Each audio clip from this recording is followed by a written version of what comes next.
Hello મારા વાલા મિત્રો આપનું મારી યુટ્યુબ ચેનલમાં હાર્દિક સ્વાગત છે। મિત્રો આજે આપણે અભ્યાસ કરવાના છીએ એમકોમ સેમેસ્ટર 1 એકાઉન્ટ 1 અને તેમાં પણ મિત્રો સંચાલકીય મહેંદાણા નામના ચેપ્ટરનો આજે આપણે અભ્યાસ કરવાના છે। મિત્રો આજે આપણે દાખલા નંબર 23નો અભ્યાસ કરીએ તે પહેલાં દાખલા નંબર 23ની રકમ વાંચી લઈએ। રકમ વાંચીએ તો મિત્રો શાહી લિમિટેડના એક મેનેજર માસિક ₹2500 પગાર અને વધારામાં આ પગાર અને કમિશન બાદ કર્યા પછીના કંપનીના ચોખ્ખા નફા પર 1% કમિશન લેવા હકદાર છે। મિત્રો અહીં આપણે એકવાર ફરીથી રકમ વાંચીએ, કેમ કે થોડું આપણને આગળ જે દાખલા ગણ્યા તેના કરતાં કંઈક થોડું અલગ કહેલું છે। તો એકવાર ફરીથી રકમ વાંચીએ કે શાહી લિમિટેડના એક મેનેજરે માસિક ₹2500 એટલે મિત્રો માસિક રૂપિયા આપણે 2500 પગાર આપવાનો જ છે અને વધારામાં આ પગાર અને કમિશન બાદ કર્યા પછી કંપનીના ચોખ્ખા નફા પર 1% કમિશન લેવા હકદાર છે। મિત્રો આ દાખલો થોડો આપણે જે આગળ ગણીએ છીએ એના કરતાં થોડો અલગ છે, તો આ દાખલો છેલ્લે સુધી જોજો, જેથી કરીને તમને વ્યવસ્થિત જ્ઞાન મળતું રહે અને તમે તે વ્યવસ્થિત સમજી શકો, શીખી શકો। ત્યારબાદ રકમમાં કહ્યું છે કે 31/3/2008ના રોજ પૂરા થતા કંપનીના નાણાકીય વર્ષનું નફા નુકસાન ખાતું નીચે મુજબ આપેલું છે। તો મિત્રો નફા નુકસાન ખાતું જોઈએ કે ઉધાર બાજુની વિગતો આપેલી છે। ફર્નિચર વેચાણની ખોટ, મેનેજરનો પગાર, ઘાલખાદ અનામત, રોકાણ ભથ્થા અનામત, સ્ટાફ પગાર અને બોનસ, કરવેરાની જોગવાઈ, કર્મચારીને એક્સગ્રેસિયા ચૂકવણી, સામાન્ય ખર્ચા, ધર્માદા સંસ્થાને દાન, ઘસારો, મેનેજરને કમિશન। અને ત્યારબાદ મિત્રો નફા નુકસાન ખાતાની જમા બાજુની વિગતો જોઈએ કે ડિવિડન્ડ, ત્યારબાદ મશીનરી વેચાણ પર નફો, રોકાણ વેચાણ પરનો નફો, ત્યારબાદ રાજ્ય સરકાર પાસેથી મદદ, ત્યારબાદ નહીં ચૂકવાયેલ ડિવિડન્ડ। મિત્રો આ આપણે નફા નુકસાન ખાતું વાંચી લીધું। ત્યારબાદ મિત્રો વધારાની માહિતી એક નજર કરી લઈએ કે વર્ષ દરમિયાન ઘાલખાદ અનામત સામે માંડી વળેલ ઘાલખાદ ₹7500 હતી, એટલે કે 7500 હતી। ત્યારબાદ મિત્રો ઘસારામાં શરૂઆતમાં ઘસારાના 24000 અને વધારાની પાળીના ઘસારાના 16000નો સમાવેશ થાય છે। ત્યારબાદ મિત્રો વેચેલ મશીનરીની મૂળ કિંમત 2,80,000 અને વેચાણ કિંમત 3,20,000 છે। ત્યારબાદ મિત્રો સ્ટાફ પગાર અને બોનસમાં ગયા વર્ષની સેવા માટે સ્ટાફને ચૂકવેલ બોનસ કેટલા રૂપિયા છે મિત્રો? ₹50,000નો સમાવેશ થાય છે અને ચાલુ વર્ષ માટે અંદાજેલ બોનસની જવાબદારી ₹15,000 હિસાબમાં લેવામાં આવી નથી। મેનેજરને ચૂકવવાના કમિશનની ગણતરી કરવાની છે મિત્રો અને કલમ 198 મુજબ સંચાલકીય મહેનતાણું ગણવાનું છે। જરૂરી હોય ત્યાં સ્પષ્ટીકરણ કરો, એટલે કે અહીં આપણે સ્પષ્ટીકરણ શું કરવાનું છે કે સંચાલકીય મહેનતાણું કેટલા રૂપિયા આપવાનું હતું, કેટલા રૂપિયા આપણે આપેલું છે અને કેટલું વધારે આપી દીધું છે, કેટલું ઓછું આપ્યું છે, એ બધું આપણે સ્પષ્ટીકરણ કરવાનું છે। તો મિત્રો ચાલો હવે આપણે દાખલો ગણવાની શરૂઆત કરી દઈએ। તો મિત્રો સૌપ્રથમ લખી દઈએ સંચાલકીય મહેનતાણા માટેનો ચોખ્ખો નફો દર્શાવતું પત્રક। ત્યારબાદ મિત્રો કઈ વિગત લખીએ છીએ કે વિગત, અહીંયા આપણે લખી દઈએ રકમ અને ત્યારબાદ બાજુમાં શું લખીએ છીએ? ફરીથી રકમ। 2 કોલમ બનાવીએ છીએ રકમની, એ પણ રૂપિયામાં બનાવે છે, એ પણ લખી દઈએ।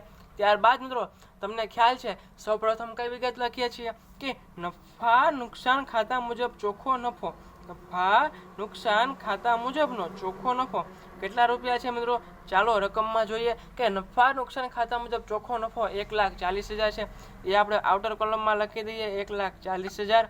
ત્યારબાદ મિત્રો હવે આપણે કઈ વિગત લખીએ છીએ? ઉમેરો કરીને લખીએ। જો મિત્રો તમને ખ્યાલ છે ઉમેરો કરીને કઈ વિગત લખીએ છીએ તો તમે કોમેન્ટમાં જણાવો મિત્રો। આપણે શું લખીએ છીએ? મજરે ન મળે તેવા ખર્ચા, મજરે ન મળે તેવા ખર્ચા આપણે ઉમેરો કરીને લખીએ છીએ। ત્યારબાદ મિત્રો થોડી જગ્યા મૂકીને આપણે કઈ વિગત લખીએ છીએ? તમને ખબર છે ને મિત્રો, થોડી જગ્યા મૂકીને કઈ વિગત લખીએ છીએ? તમને જો ખબર છે, ખ્યાલ છે તો મિત્રો કમેન્ટમાં જણાવો, જેથી કરીને મને પણ ખ્યાલ આવે કે તમને ખ્યાલ છે। તો મિત્રો થોડી જગ્યા મૂકીને આપણે કઈ વિગત લખીએ છીએ? ચાલો લખી દઈએ, બાદ કરીને લખીએ છીએ મિત્રો મજરે ન મળે। શું લખીએ મિત્રો? મજરે ન મળે તેવી આવકો, મજરે ન મળે તેવી આવકો મિત્રો આ પ્રમાણે લખી દઈએ। ત્યારબાદ મિત્રો એક પછી એક વધારાની માહિતી જોતા જઈએ અને દાખલો ગણતા જઈએ।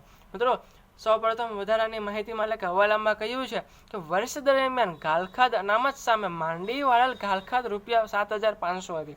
તો મિત્રો આ જે એન્ટ્રી છે કઈ રીતે થશે તમને ખ્યાલ છે કે આપણે ઉમેરોમાં લખી દઈએ। શું લખીએ? ઘાલખાદ અનામત મિત્રો જ્યારે પણ તમને એમ કહ્યું હોય કે ઘાલખાદ અનામત સામે માંડી વળેલ ઘાલખાદ ₹7,500 છે અથવા કંઈ પણ રકમ આપેલી હોય, તમારે ઘાલખાદ અનામતને ઉમેરોમાં લખવાની અને તેમાંથી માઇનસ કરવાનું ઘાલખાદ એક એમાં કાઉન્સમાં લખી દેવાનું હવાલાને ઘાલખાદ અનામત રકમમાં આપણને આપેલી છે. ઘાલખાદ અનામત કેટલા રૂપિયા છે કે 28,000 રૂપિયા ઘાલખાદ અનામત છે મિત્રો.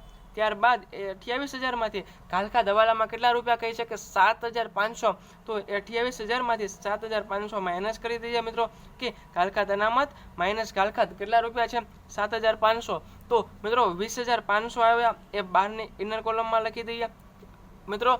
આ હવાલો સિમ્પલ હતો, કમ્પ્લીટ થઈ ગયો. ત્યારબાદની વિગત જોઈએ કે ઘસારામાં શરૂઆતના ઘસારા 24,000 અને વધારાની પાળીના ઘસારા 16,000નો સમાવેશ થાય છે.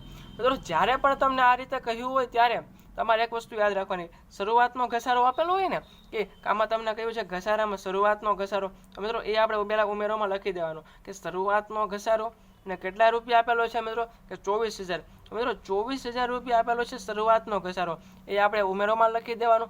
અને મિત્રો વધારાની પાળીના ઘસારાના ₹16,000નો સમાવેશ થાય છે. તો મિત્રો વધારાની પાળીના ઘસારાના 16,000 સમાવેશ થાય છે, તો મિત્રો એ નફા નુકસાન ખાતામાં લખાય અને લખેલું છે, જેથી એ આપણે ઉમેરોમાં નહીં લખ્યા. માત્ર ને માત્ર શરૂઆતના ઘસારો છે 24,000 રૂપિયા, એ ઉમેરોમાં લખીએ છીએ. ત્યારબાદ મિત્રો કઈ વિગત છે જોઈએ કે વેચેલ મશીનરીની મૂળ કિંમત 2,80,000 છે અને વેચાણ કિંમત 3,20,000 છે. તો મિત્રો પહેલાં આપણે એ જોવું પડે કે મશીનરી વેચીએ તો નફો થાય છે કે ખોટ થાય છે. તો મિત્રો આપણે જોઈએ કે નફા નુકસાન ખાતાની જમા બાજુ આપેલું છે મશીન વેચાણ પર નફો. તો મિત્રો આપણને ખ્યાલ છે કે મશીન વેચાણનો નફો ક્યાં લખીએ છીએ, બાદમાં લખીએ છીએ કે મશીનરી વેચાણનો નફો. પરંતુ મિત્રો કયો નફો લખીએ છીએ, મશીનરી વેચાણનો મૂડી નફો લખીએ છીએ. તો લખી દઈએ મિત્રો મશીનરી વેચાણનો મૂડી નફો. પરંતુ મિત્રો આપણને આમાં માત્ર નફો આપેલો છે, પરંતુ આપણે શું મેળવવું પડે, મૂડી નફો. તો મૂડી નફાનું મેં તમને સૂત્ર પણ આપેલું છે, કદાચ તમને ખ્યાલ હોય મિત્રો, યાદ હોય તો તમે કમેન્ટમાં જણાવી દો. સૂત્ર શું છે મિત્રો, વેચાણ કિંમત માઇનસ પડતર કિંમત.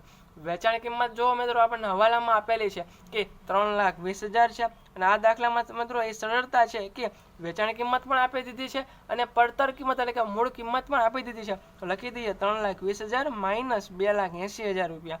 તો મિત્રો 3,20,000 અને તેમાંથી આપણે માઇનસ કેટલા રૂપિયા કરીએ છીએ, 2,80,000. તો કેટલા રૂપિયા આવશે મિત્રો, 40,000. તો મિત્રો એ આપણો શું આવ્યો, મશીનરી વેચાણનો મૂડી નફો. કેટલા રૂપિયા આવ્યા મિત્રો, 40,000. તો અહીંયા આપણે અહીં લખી દઈએ 40,000. ત્યારબાદની વિગત જોઈએ મિત્રો કે સ્ટાફ પગાર અને બોનસમાં ગયા વર્ષની સેવા માટે સ્ટાફને ચૂકવેલ બોનસ 50,000નો સમાવેશ થાય છે. મિત્રો ગયા વર્ષે આપણે સ્ટાફને પગાર અને બોનસ આપ્યું અને ચાલુ વર્ષે લખીએ તો લખવું જોઈએ, ન લખવું જોઈએ, પરંતુ આપણે લખી દીધું છે, કાંઈ વાંધો નહીં મિત્રો. આપણે ત્યાં ઉમેરોમાં લખી દઈએ ગયા વર્ષ માટે શું લખીશું મિત્રો, ગયા વર્ષ માટે સ્ટાફને ચૂકવેલ પગાર અને બોનસ કેટલા રૂપિયા છે મિત્રો. ચાલો જોઈએ કે ગયા વર્ષ માટે સ્ટાફને ચૂકવેલ પગાર અને બોનસ 50,000. તો આપણે લખી દઈએ ગયા વર્ષ માટે સ્ટાફને ચૂકવેલ પગાર અને બોનસ 50,000. સાથે સાથે મિત્રો એક વિગત એ પણ કહી છે કે ચાલુ વર્ષ માટે અંદાજેલ બોનસની જવાબદારી 15,000 જે હિસાબમાં લેવામાં નથી આવી. મિત્રો ચાલુ વર્ષે આપણે બોનસ આપવું જોઈતું હતું, પણ છતાં હિસાબમાં આપણે તે વિગત લીધી નથી. કાંઈ વાંધો નહીં મિત્રો, એ આપણે બાદમાં લખી દઈએ ચાલુ વર્ષની બોનસની જવાબદારી. શું લખીશું મિત્રો, ચાલુ વર્ષની બોનસની જવાબદારી કેટલા રૂપિયા છે મિત્રો, ચાલો જોઈએ. ચાલુ વર્ષની બોનસની જવાબદારી 15,000 રૂપિયા છે. તો એ આપણે લખી દઈએ બાદમાં મિત્રો. ત્યારબાદ આપણે જોઈએ કે વધારાની માહિતી મિત્રો આપણે અહીં પૂર્ણ કરી છે. હવે એક પછી એક નફા નુકસાન ખાતાની વિગતો જોતા જઈએ અને દાખલો ગણતા જઈએ. મિત્રો તમને એમ થતું હશે કે આ દાખલો કઈ રીતે અઘરો છે. મિત્રો અઘરો નથી, સિમ્પલ છે, પરંતુ આમાં આપણને જે સંચાલકીય મહેનતાણું જે આપીએ છીએ ને, સંચાલકીય મહેનતાણા માટેના નફા પરથી સંચાલકીય જે મહેનતાણું આપીએ છીએ ને, એ ગણતરી થોડીક અટપટી છે, એના માટે દાખલો લીધેલો છે. આ આગળની વિગત તો એકદમ સરળ છે, બહુ મસ્ત છે. ચાલો મિત્રો એક પછી એક નફા નુકસાન ખાતાની વિગતો જોતા જઈએ. કઈ એવી વિગત છે કે જે નફા નુકસાન ખાતામાં લખવાની નથી હોતી, છતાં લખી છે, તેને આપણે ઉમેરોમાં લખી દઈએ. મિત્રો સૌપ્રથમ જોઈએ કે ફર્નિચર વેચાણની ખોટ એ લખાય અને લખેલી છે નફા નુકસાન ખાતામાં, તેની કોઈ પણ પ્રકારની એન્ટ્રી થશે નહીં. ત્યારબાદ મિત્રો મેનેજરનો પગાર. મિત્રો મેનેજરને પગાર આપીએ છીએ તેને આપણે ઉમેરોમાં લખી દઈએ, કેમ કે મિત્રો એ આપણે નફા નુકસાન ખાતામાં લખવાનું નથી હોતું. લખી દઈએ મેનેજરનો પગાર કેટલા રૂપિયા છે મિત્રો, 30,000 રૂપિયા. એ પણ લખી દઈએ 30,000 મેનેજરનો પગાર. ત્યારબાદ મિત્રો કાલખાદ અનામત તેની આપણે એન્ટ્રી કરી દીધી છે મિત્રો. ત્યારબાદ રોકાણ ભથ્થા અનામત. મિત્રો તમને ખ્યાલ છે કોઈ પણ પ્રકારનું અનામત હોય એ આપણે નફા નુકસાન ખાતામાં લખેલું હોય તો તે આપણે ઉમેરોમાં લખીએ છીએ. તો લખી દઈએ મિત્રો રોકાણ ભથ્થા અનામત કેટલા રૂપિયા છે? 17,500 રૂપિયા મિત્રો.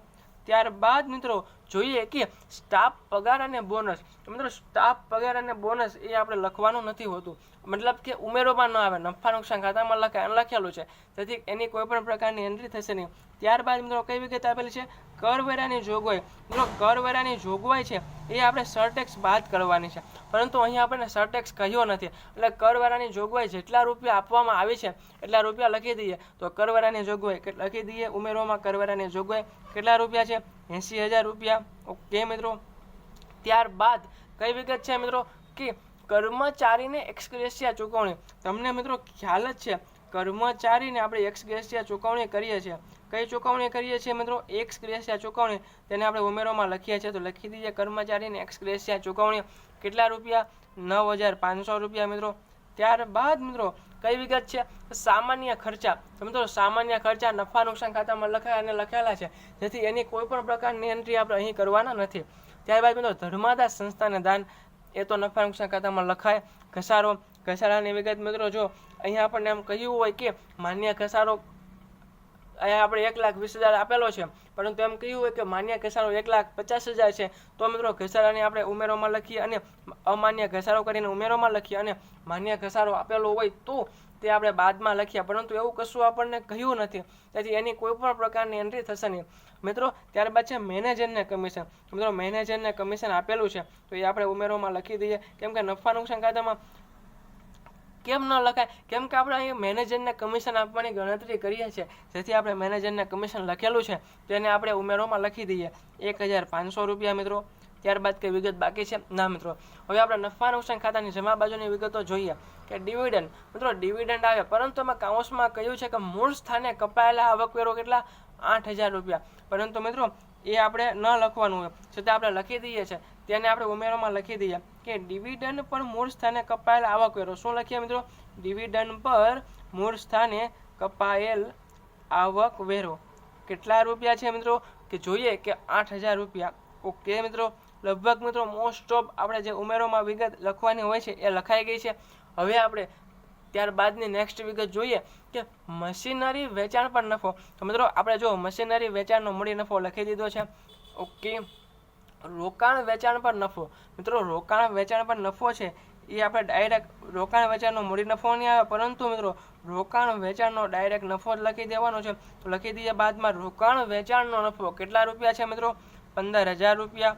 ઓકે મિત્રો. ત્યારબાદ જોઈએ કે રાજ્ય સરકાર પાસેથી મદદ. તો મિત્રો એ નફા નુકસાન ખાતામાં લખાય અને લખેલું છે, એની કોઈ પણ પ્રકારની એન્ટ્રી થશે નહીં. ત્યારબાદ નહીં ચૂકવાયેલ ડિવિડન્ડ. તો મિત્રો નહીં ચૂકવાયેલ ડિવિડન્ડ છે તે આપણે બાદમાં લખીએ છીએ. ચાલો લખી દઈએ મિત્રો. શું લખીશું? નહીં ચૂકવાયેલ ડિવિડન્ડ. મિત્રો કેટલા રૂપિયા આપેલું છે ચાલો જોઈએ. કે નહીં ચૂકવાયેલ ડિવિડન્ડ એ કેટલા રૂપિયા છે? 20,000 રૂપિયા. ઓકે મિત્રો અહીંયા લખી દઈએ.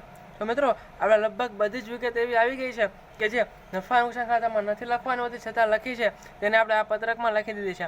હવે મિત્રો એક પછી એક આપણે ટોટલ કરી લઈએ કે કેટલું ટોટલ થાય છે. જોઈએ મિત્રો ઉમેરોનું પહેલાં ટોટલ કરીએ.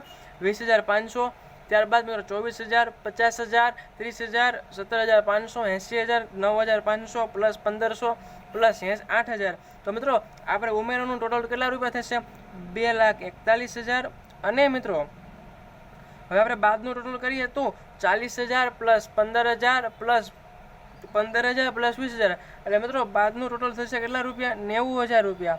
તો મિત્રો આપણે જોઈએ કે નફો 1,40,000 પ્લસ 2,41,000 અને એ રકમમાંથી માઇનસ કરવાના છે 90,000. તો મિત્રો આપણો સંચાલકીય મહેનતાણા માટેનો ચોખ્ખો નફો કેટલા રૂપિયા આવ્યું? 2,91,000.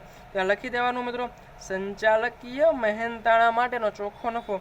શું લખીશું મિત્રો? સંચાલકીય મહેનતાણા માટેનો ચોખ્ખો નફો. ઓકે મિત્રો. હવે આપણે શું કરવાનું છે? કે હવે મિત્રો આપણે કમિશન આપવાનું છે. તો કમિશન માટે એકવાર સૌપ્રથમ પહેલાં રકમમાં જે વિગત કહી છે વાંચ્યા તો સાહી લિમિટેડના એક મેનેજરે માસિક 2500ના પગાર અને વધારામાં પગાર અને કમિશન બાદ કર્યા પછીના કંપનીના ચોખ્ખા નફા પર, એટલે મિત્રો પગાર અને કમિશન બાદ કર્યા પછી આ સંચાલકીય મહેનતાણા ઉપરથી આપણે મેનેજરને કેટલા ટકા આપવાનું છે મિત્રો? કંપનીના ચોખ્ખા નફાના 1% આપણે કમિશન આપવાનું છે. તો મિત્રો અહીં આપણે મેનેજરને કમિશન આપવાનું છે તેની 2 એન્ટ્રી થશે. સૌપ્રથમ કઈ એન્ટ્રી? એના માટે જો નીચે આપણને આપેલું છે કે કલમ 198 મુજબ સંચાલકીય મહેનતાણું પણ ગણો અને જરૂરી હોય તે સ્પષ્ટીકરણ કરો. તો મિત્રો અહીંયા આપણે ટોટલ છે 3 અલગ અલગ ગણતરી કરીશું. પહેલી ગણતરી કઈ કરીશું કે કઈ ગણતરી કરીશું મિત્રો? કલમ 198 અનુસાર સંચાલકીય મહેનતાણું આપવાનું છે. પહેલી ગણતરીમાં આપણે કલમ 198 અનુસાર સંચાલકીય મહેનતાણું આપી દઈએ. તો મિત્રો તમને ખ્યાલ જ છે સંચાલકીય મહેનતાણું કલમ 198 અનુસાર કેટલા ટકા આપવાનું હોય? તો મિત્રો એ સંચાલકીય મહેનતાણાના કેટલા ટકા મિત્રો? 11%. તો સંચાલકીય મહેનતાણા માટે ચોખ્ખો નફો મળ્યો એના 11% આપ્યા. તો મિત્રો કલમ 198 અનુસાર સંચાલકીય મહેનતાણું કેટલા રૂપિયા આવે કે 32,010 રૂપિયા. તો મિત્રો 32,010 રૂપિયા એ આપણો પહેલો જવાબ આવી ગયો કે કલમ 198 અનુસાર સંચાલકીય મહેનતાણું કેટલા રૂપિયા? 2,91,000 ગુણ્યા 11%. ત્યારબાદ મિત્રો આપણને ઉપર કહ્યું છે કે પગાર અને કમિશન બંને મેનેજરને આપવાનું છે, પરંતુ કમિશન આપીએ એ પગાર અને કમિશન બાદ કર્યા પછીના ચોખ્ખા નફામાં આપવાનું છે. જેથી મિત્રો થોડી ગણતરી અટપટી છે, તો વ્યવસ્થિત તમે જોજો, તેથી કરીને તમને વ્યવસ્થિત શાંતિથી આવડી જશે. ચાલો મિત્રો એનું પણ આપણે હેડિંગ આપી દઈએ. 2 નંબર કરીને હેડિંગ આપીએ મિત્રો કે મેનેજરનું કમિશન અને પગારની ગણતરી. શું હેડિંગ આપશું મિત્રો? મેનેજરનું કમિશન અને પગારની ગણતરી. ઓકે મિત્રો, તો સૌપ્રથમ આપણે પગાર મેળવ્યા. તો મિત્રો આપણે પગારની વિગત આપેલી છે કે માસિક ₹2500નો પગાર છે. તો મિત્રો આપણે વર્ષમાં 12 માસ આવે તો 12 ગુણ્યા 2500. તો મિત્રો કેટલા રૂપિયા થશે? 12 ગુણ્યા 2500 એટલે મિત્રો 30,000 રૂપિયા પગાર આપવાનો થશે. અને એટલે કે 12 આખા વર્ષના જે 12 મહિને આવે તે અને ગુણ્યા માસિક 2500 એટલે 2500 એટલે 30,000 રૂપિયા આવી ગયા મિત્રો એ પગાર. ત્યારબાદ મિત્રો સંચાલકીય મહેનતાણા માટેનો નફો કેટલો આપવાનો? તો મિત્રો એના માટે આપણે ગણતરી કરીએ. સંચાલકીય મહેનતાણા માટેનો નફો પહેલાં આપણને કેટલો મળ્યો તે લખી દેવાનો. સંચાલકીય મહેનતાણા માટેનો ચોખ્ખો નફો જે આપણે હમણાં મેળવ્યો ને તે સૌપ્રથમ લખવાનું. તો 2,91,000 હમણાં આપણે મેળવ્યો તે લખી દઈએ સંચાલકીય મહેનતાણા માટે ચોખ્ખો નફો. અને તે રકમમાંથી મિત્રો પગાર માઇનસ કરવાનો, કેમ કે આપણને કહ્યું છે કે પગાર અને કમિશન બાદ કર્યા પછી ચોખ્ખો નફો આપવાનો છે.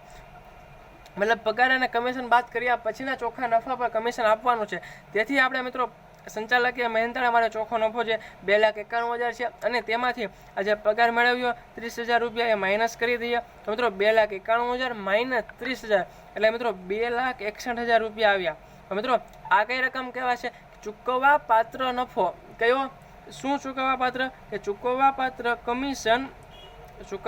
કમિશન માટેનો નફો આવી ગયો મિત્રો. ચૂકવવા પાત્ર કમિશન માટેનો નફો. કે મિત્રો અહીં આ દાખલામાં આપણને એમ કહ્યું છે કે પગાર અને કમિશન બાદ કર્યા પછીના નફા પર આપણે કમિશન આપવાનું છે.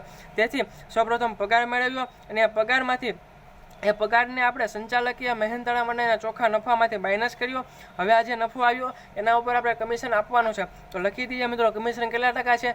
તો અહીંયા એક આપણે એ રીતે લખી દેવાનું કે કમિશન પગાર બાદ કર્યા પછી 1% લેખે.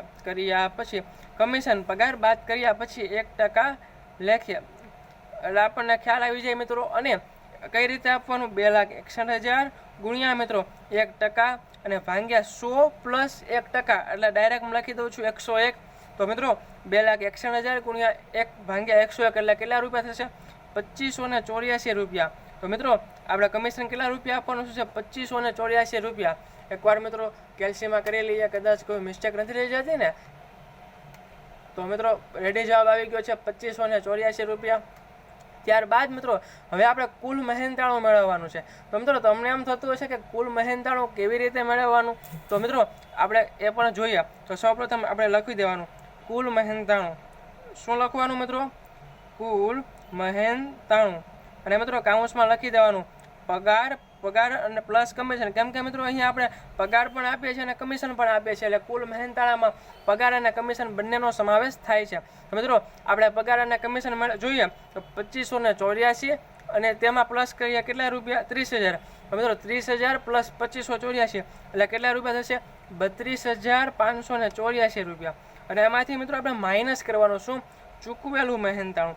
ચૂકવેલ મહેનતાણામાં પણ કોનો સમાવેશ છે તો પગાર તરીકે જે પણ આપણે રકમ આપી હોય તે અને કમિશન સ્વરૂપે જે રકમ આપણે આપી હોય તે આમાંથી માઇનસ કરવાની, એટલે આપણને ખ્યાલ આવે કે આપણે વધારે ચૂકવવાની જો બાકી છે તો ચૂકવી દઈએ અથવા કેટલી વધારે ચૂકવી દીધી છે. તો મિત્રો ચાલો જોઈએ કે કમિશન અને પગાર કેટલું આપણે ચૂકવ્યું છે. તો મિત્રો આપણે લખેલું છે મેનેજરનો પગાર આપણે 30,000 રૂપિયા ચૂકવ્યો છે અને કમિશન પણ આપણે કેટલું 1,500 ચૂકવ્યું છે. ટોટલ આપણે મિત્રો 31,500 ચૂકવ્યું છે. આ 31,500માં મિત્રો આપણે નફા નુકસાન ખાતામાં આપેલી છે વિગત. કદાચ તમને એમ થતું હોય કે આ 31,500 ક્યાંથી આવ્યા. મિત્રો આપણે પગાર સ્વરૂપે 30,000 રૂપિયા ચૂકવ્યા છે અને કમિશન સ્વરૂપે 1,500 રૂપિયા ચૂકવ્યા છે. એ આપણે નફા નુકસાન ખાતામાં ઉધાર બાજુ જણાવેલું છે. તો મિત્રો 32,584 માઇનસ 31,500 એટલે મિત્રો 1,084 રૂપિયા. મિત્રો આપણે ચૂકવવું જોઈતું હતું 32,584 પરંતુ ચૂકવ્યું છે 31,500. તો મિત્રો આપણે 1,084 રૂપિયા ચૂકવવાનું બાકી છે. તો મિત્રો એ અહીં લખી દેવાનું કે મેનેજરને ચૂકવવાનું બાકી. શું લખવાનું મેનેજરને ચૂકવવાનું બાકી મહેનતાણું.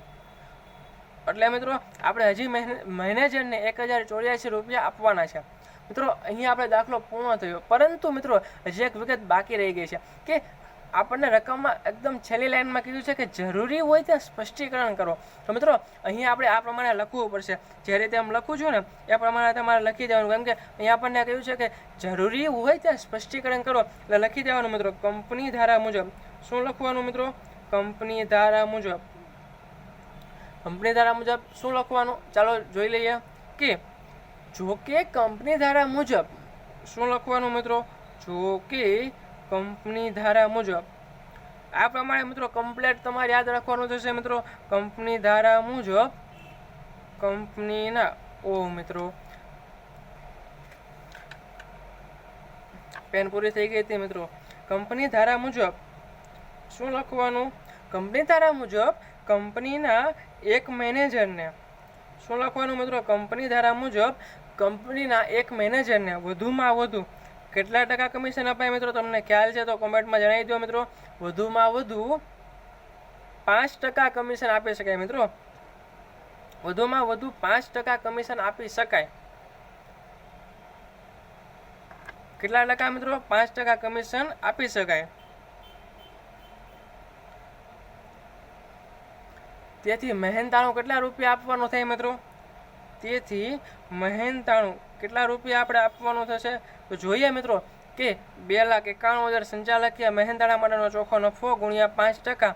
તેથી આપણે 14,550 તો 14,550 રૂપિયા આપી શકાય કે વધુમાં વધુ 5% જ આપી શકાય. 5%થી વધુ મહેનતાણું એટલે કે 5%થી વધુ કમિશન આપી શકાય નહીં. તેથી આપણે કેટલા ટકા આપ્યું 5%. તો 2,91,000 ગુણ્યા 5% તો 14,550 થાય.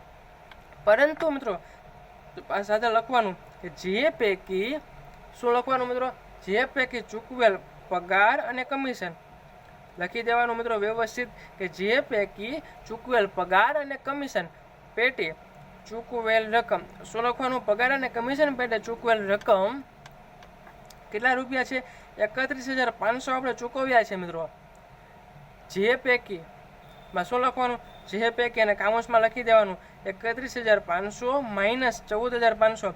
એ મિત્રો હમણાં સમજાવું છું ત્યારે પહેલાં લખી લઈએ કે 16,950 રૂપિયા મેનેજર પાસેથી પરત લેવાની થશે. કેમ મિત્રો મેનેજર પાસેથી પરત લેવાની થશે કેમ કે મિત્રો આપણે મેનેજરને વધુમાં વધુ 5% જ કમિશન આપી શકાય, પરંતુ એનાથી વધુ ન આપી શકાય. તો મિત્રો 2,91,000 ગુણ્યા 5% એટલે 14,550 આપી શકાય. તેનાથી વધુ આપણે મહેનતાણું એટલે કમિશન ના આપી શકાય. પરંતુ મિત્રો અહીં તો આપણે 31,500 ચૂકવી દીધું છે, તો આપણે એને 14,550 આપવું જોઈતું હતું, પરંતુ 31,500 આપી દીધું. તો મિત્રો 16,950 વધારે આપી દીધા. તો એ લખી દેવાનું કે 16,950 મેનેજર પાસેથી પરત લેવાની થશે રકમ. તો મિત્રો આ આપણે સ્પષ્ટીકરણ કરવા માટેનું કર્યું છે. અને આ આપણે શા માટે રકમ શોધી કે આપણને દાખલામાં કહ્યું છે એટલે. તો મિત્રો જ્યારે પણ તમને રકમમાં આ રીતે કહ્યું હોય ત્યારે આ પ્રમાણે દાખલો ગણી દેવાનો. તો મિત્રો અહીંયા આપણો આ દાખલો પૂર્ણ થાય છે. અને મિત્રો જો તમે અમારી ચેનલ હજુ સુધી સબસ્ક્રાઈબ નથી કરી તો કરી દો, જેથી કરીને નવો વિડીયો આવે તુરંત તમે તે જોઈ શકો, નિહાળી શકો. અને મિત્રો અમારી ચેનલને સબસ્ક્રાઈબ કરી દેજો મિત્રો. તો ફરી મળીએ નવા વિડીયો સાથે. આવજો.